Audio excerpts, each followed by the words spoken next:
नमस्कार, मैं विपुल सिंह आप सभी का हमारे इस YouTube channel BHU study capital पर एक बार फिर से हार्दिक स्वागत करता हूं। बीएचयू यूजी काउंसलिंग 2020 की प्रक्रिया शुरू हो चुकी है, यानी आपका कॉल लेटर जारी होना शुरू हो चुका है बीएचयू के द्वारा।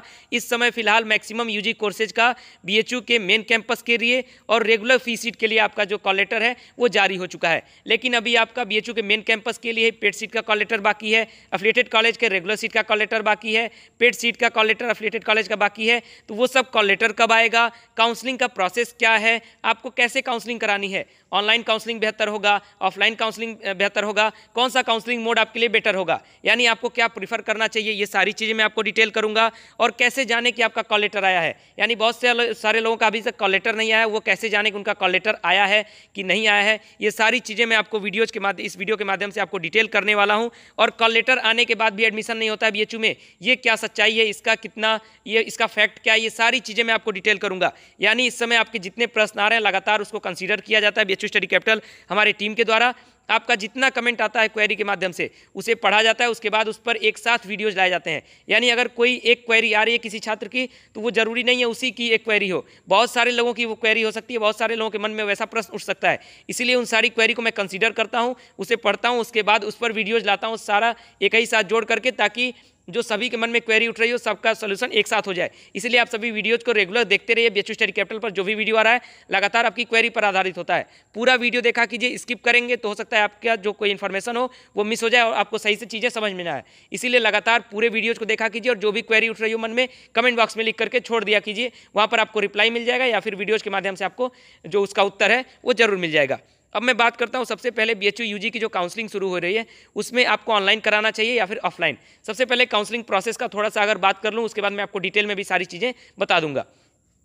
आप अगर जैसे ही अपना पोर्टल लॉगिन करते हैं, यूजी स्टूडेंट लॉगिन में जाते हैं, जिनका कॉल लेटर आ गया उनको बता रहा हूँ, वो अपना कॉल लेटर ओपन करते हैं, आप कॉल लेटर पढ़ते हैं, उसके बाद आप जाते हैं अपना अगले स्टेप में प्रेफरेंस एंट्री में। वहाँ पर आपको एक परसेंटेज भरने का आता है, आपका 12th में कितना परसेंट है, यानी आपने जो एग्जाम पास किया उसमें कितना परसेंट है। जिनका बीएड होगा या फिर एलएलबी होगा उनका अपने स्नातक का यानी जो यूजी का उनका होगा वो परसेंटेज भरना है। लेकिन बीए वाले हैं, बीएससी वाले हैं, बीएलएलबी वाले हैं, बीकॉम वाले हैं, उनको जब अपना कॉल लेटर के बाद उन्हें क्या भरना होगा, अपना जो परसेंटेज होगा क्लास 12th का वो भरना होगा। उसके बाद जैसे ही आप आगे प्रोसीड करेंगे आपसे पूछेगा ऑनलाइन या फिर ऑफलाइन। ऑनलाइन ऑफलाइन पूछने के बाद ही वहाँ पर जो भी आप सेलेक्ट करेंगे उसके बाद आपके सामने डॉक्यूमेंट्स का, उसके बाद आगे का जो प्रोसेस है उसके लिए आपसे पूछेगा, आपको प्रेफरेंस एंट्री भरने का, ये सारी चीज़ें आपसे पूछेगा। लेकिन मुद्दा यहाँ पर उठ रहा है कि आपको ऑफलाइन कराना चाहिए या फिर ऑनलाइन।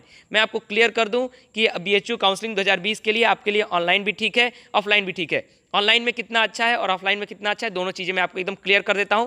उसके बाद डिसीजन आपका होगा, ऑनलाइन कराएंगे या फिर ऑफलाइन कराएंगे। ऑनलाइन में आपको सबसे पहले अपना परसेंटेज भरना होगा। जैसे ही वहां पर सेलेक्ट करेंगे आप ऑनलाइन, उसके बाद आपको डॉक्यूमेंट्स अपलोड करने के लिए आएंगे कि आपका जितना डॉक्यूमेंट्स होगा उसे आप स्कैन करके अपलोड कर देंगे अपना जेपीजी फॉर्म में। उसके बाद आपको अपना प्रेफरेंस एंट्री भरना होगा। उसके बाद जो आगे का जो एक प्रकार से मैं कहूँ टर्म एंड कंडीशन फॉलो करके उसके बाद आपको प्रोसीड करके उसे छोड़ देना होगा। यानी आपका इतना प्रोसेस हो गया। उसके बाद आपका जैसे ही सबकी काउंसलिंग हो जाएगी उसके बाद आपका सब्जेक्ट अलॉटमेंट होगा, फीस पेमेंट होगा और उसके बाद आपका एडमिशन बीएचयू में हो जाएगा। और उसके बाद ऑफलाइन में क्या करना होगा, ऑफलाइन में आपको अपना 12th का परसेंटेज भरना ही होगा। उसके बाद वहाँ पर आप जैसे ही ऑफलाइन सेलेक्ट करेंगे तो आपके सामने डॉक्यूमेंट अपलोड करने का कोई ऑप्शन नहीं आएगा। यानी जो ऑफलाइन अपना काउंसलिंग के लिए सेलेक्ट करेंगे उनके पास डॉक्यूमेंट अपलोड करने का कोई ऑप्शन नहीं खुलेगा। उनके डायरेक्ट प्रेफरेंस एंट्री का फॉर्म आ जाएगा उनके सामने कि प्रेफरेंस एंट्री में क्या भरना है। प्रेफरेंस एंट्री को सावधानी से भरिएगा, चाहे ऑफलाइन वाले हों चाहे ऑनलाइन वाले हों, क्योंकि वो आपका सब्जेक्ट निर्धारित करता है कि आपको कौन सा सब्जेक्ट लेना है। इसीलिए जो आपका सबसे बेटर होगा, सबसे इंटरेस्टेड सब्जेक्ट होगा सबसे ऊपर, उसके बाद उसी प्रकार से आप डिक्रीजिंग ऑर्डर में भरेंगे। जितना प्रेफरेंस दिया हो सब भरेंगे, वो आपके लिए ज़्यादा बेनिफिशियल होगा। अब आपको यहाँ पर समझना है कि ऑनलाइन बेटर है कि ऑफलाइन बेटर है। उसके बाद जो आगे का प्रश्न है उसका भी उत्तर आपको मिलेगा। तो ऑनलाइन में आपके लिए ये बेटर है कि अगर आपका बीएचयू से जो घर है, जो आपका रेजिडेंस है, वो अगर बीएचयू से काफ़ी दूर है, डिस्टेंस अगर अधिक है तो आप यहाँ पर मत आइए। अगर दिक्कत है आपको तो दूर दराज के क्षेत्र से हैं तो आप वहीं पर अपनी ऑनलाइन काउंसलिंग करा लीजिए। आपको सिर्फ एक चीज़ बच जाएगी, आपकी जो वेरिफिकेशन होगा ऑफलाइन तरीके से, क्योंकि बीएचयू का वेरिफिकेशन आपका जो भी डॉक्यूमेंट्स है उनका वेरिफिकेशन आपका एक बार होना जरूर है। तो अगर आप ऑनलाइन काउंसलिंग कराते हैं तो आपका जब कैंपस खुलेगा तो आपको फिर बीएचयू कैंपस आने के बाद अपना जितना डॉक्यूमेंट्स है उसे ऑफलाइन तरीके से वेरीफाई कराना होगा बीएचयू के कैंपस में, ऐसा बीएचयू का कहना है। उसके बाद अगर ऑफलाइन काउंसलिंग आप कराते हैं वो आपके लिए क्यों बेटर है, क्योंकि उसमें आपका सारा प्रोसेस हो जाएगा, आपका जो वेरिफिकेशन है वो भी हो जाएगा। और दूसरा आपके लिए बेनिफिट क्या है, जो अभी तक बीएचयू कैंपस नहीं आया, ये क्योंकि मैं इसको बेनिफिट में जोड़ता हूँ। आप अगर अभी तक BHU कैंपस नहीं है तो BHU कैंपस आएंगे, घूमेंगे, बहुत सारी चीज़ों को समझेंगे। जिस कॉलेज में आपका एडमिशन होने वाला है, BHU के मेन कैंपस में आपका एडमिशन होने वाला है, BHU के मेन कैंपस को देखेंगे, समझेंगे सारी चीज़ों को, इसलिए ये आपके लिए बेटर होगा। और आपका सारा प्रोसेस ऑफलाइन में अच्छे तरीके से हो जाएगा और जो भी डॉक्यूमेंट्स वेरिफिकेशन है वो भी आपका ऑफलाइन तौर पर हो जाएगा, पूरी तरह से आपका पूरा प्रोसेस कंप्लीट हो जाएगा। तो आपके लिए अगर BHU से बहुत दूर आपका रेजिडेंस नहीं है तो आप ऑफलाइन प्रीफर कर सकते हैं, आपको कोई दिक्कत नहीं है। लेकिन अगर वास्तव में रेजिडेंस काफ़ी दूर है तो आप ऑनलाइन प्रीफर कीजिए, ऑफलाइन आने की आपको ज़रूरत नहीं है। आराम से आप ऑनलाइन ही अपना स्कैन करा के सारा चीज़ें अपलोड कर दीजिए।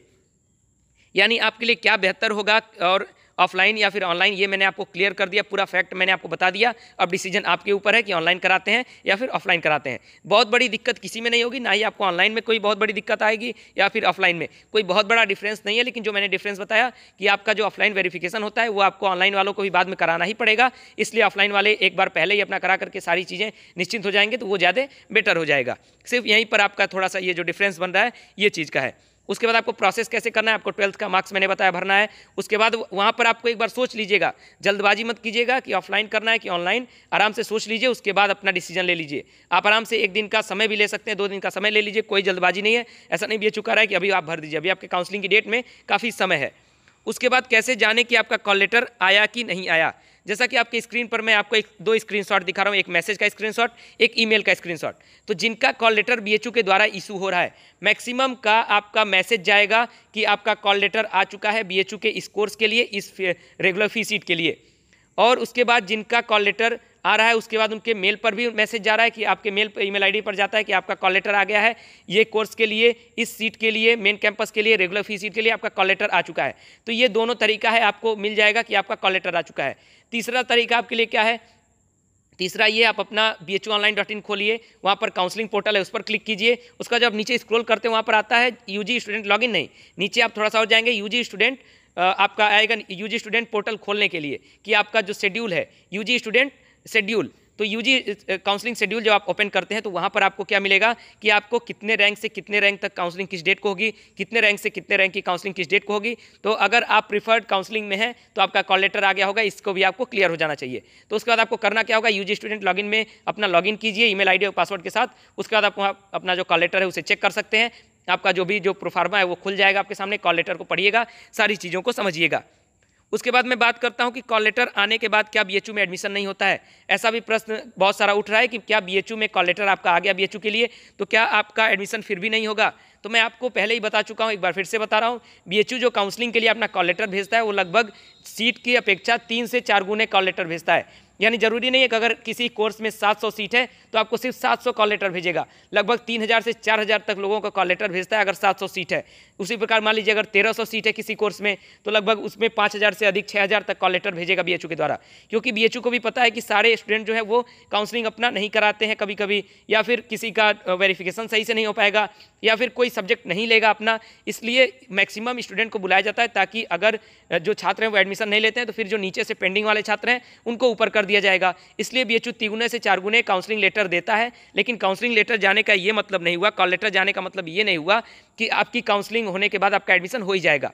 आपके लिए चांसेज हैं, जैसे ही आपका अपग्रेड होना शुरू होगा आपके चांसेज पूरे हैं। यानी अगर आपका इंडेक्स बहुत बेटर है तब तो आपका एडमिशन पक्का है। अगर आपका जो इंडेक्स है कम है और कॉल लेटर फिर भी आपको गया है तो आपको हो सकता है इंतजार करना पड़े, हो सकता है आप वेटिंग लिस्ट में आए, लेकिन हो सकता है कि आपका डायरेक्ट भी हो सकता है। यानी आपका सारी चीज़ें आपके मेरिट पर, आपके मार्क्स पर डिपेंड करेंगी कि आपका मार्क्स कितना है, कितने लोग काउंसलिंग कराते हैं, कितने लोग एडमिशन लेते हैं, कितने लोग अपना सब्जेक्ट लॉक कराते हैं, ये सारी चीज़ें उस पर डिपेंड करेंगी। यानी जैसे ही आप सभी काउंसलिंग कर लेंगे, आप सभी का सब्जेक्ट अलॉट होगा, फिर फी पेमेंट का ऑप्शन आएगा। हो सकता है कुछ लोगों का आपके काउंसलिंग के बाद भी, जब आपका सभी का काउंसलिंग हो जाए उसके बाद भी आपके पास फी पेमेंट का ऑप्शन ना आए, तो यानी आपका इंडेक्स कम था और आपको फी पेमेंट का ऑप्शन नहीं आया। और हो सकता है जैसे ही आपके ऊपर वाले लोग फी पेमेंट अपना ना करें, अगर एडमिशन नहीं लेते हैं तो फिर अगर आप वेटिंग लिस्ट में होंगे तो आप तुरंत ऊपर चले जाएंगे और आपका एडमिशन हो जाएगा। तो ये सारा प्रोसेस है, ये सारी बातें हैं BHU काउंसलिंग 2020 से रिलेटेड। फिलहाल जो आपके प्रश्न आ रहे थे उसका मैंने उत्तर इस वीडियो के माध्यम से दे दिया है। अगर किसी प्रश्न का उत्तर बच गया हो आप कमेंट बॉक्स में लिखिए, या फिर मन में कोई भी क्वेरी उठ रही हो कमेंट बॉक्स में लिखिए। आपकी क्वेरी का सोल्यूशन लगातार हमारे इस चैनल BHU स्टडी कैपिटल के माध्यम से किया जा रहा है, और इसीलिए आप चैनल को सब्सक्राइब करके बेल आइकन जरूर प्रेस कर लें और इन वीडियोज़ को लाइक करते रहिए, अपने दोस्तों के साथ शेयर करते रहिए। रहिए, ताकि जिनके मन में भी कोई कन्फ्यूजन हो रहा है उनका सोल्यूशन जरूरी है इस समय, क्योंकि काउंसलिंग से रिलेटेड लगातार आपको अपडेट मिलनी चाहिए। और जो भी कन्फ्यूजन है कमेंट बॉक्स में लिखिए, जो भी क्वेरी है कमेंट बॉक्स में लिखिए, आपकी क्वेरी का सोल्यूशन जरूर किया जाएगा। फिलहाल इस वीडियो में इतना ही। बहुत सारी शुभकामनाएं देता हूं आप सभी को काउंसलिंग के लिए, बीएचयू एडमिशन 2020 के लिए बहुत सारी शुभकामनाएं देता हूं। ऑनलाइन कराएंगे वो भी ठीक है, ऑफलाइन कराएंगे वो ज़्यादा बेटर है, आपके लिए दोनों बेटर है। और मैं आपको बता दूं बीएचयू कैंपस में ऐसा नहीं है कि आपको कोविड का जो एक प्रकार से महामारी है उससे कोई बहुत बड़ी ऑफलाइन काउंसलिंग में समस्या हो रही है, कोई समस्या नहीं हो रही। मैं देख रहा हूँ पीजी कोर्सेज की काउंसलिंग बहुत ही बेहतर ढंग से चल रही है, इसलिए उसको लेकर के परेशान नहीं होंगे। अगर आप ऑफलाइन प्रीफर कर सकते हैं, अगर बहुत दूर रेजिडेंस नहीं है, ऑफलाइन कराइए, आइए यहाँ पर काउंसलिंग कराइएगा, सारा काउंसलिंग होगा। बीएचयू कैंपस घूमेंगे, आपका जिस कॉलेज में एडमिशन होने वाला है उसको आप घूमिए, जानिए बीएचयू को, सीखिए, बहुत सारी चीज़ें आपको सीखने को मिलेंगी। इसलिए ये मैं आपको अपडेट दे रहा हूँ। फिलहाल इस वीडियो में इतना ही। कोई क्वेरी हो कमेंट बॉक्स में लिखिए। बहुत सारी शुभकामनाओं के साथ बहुत बहुत धन्यवाद।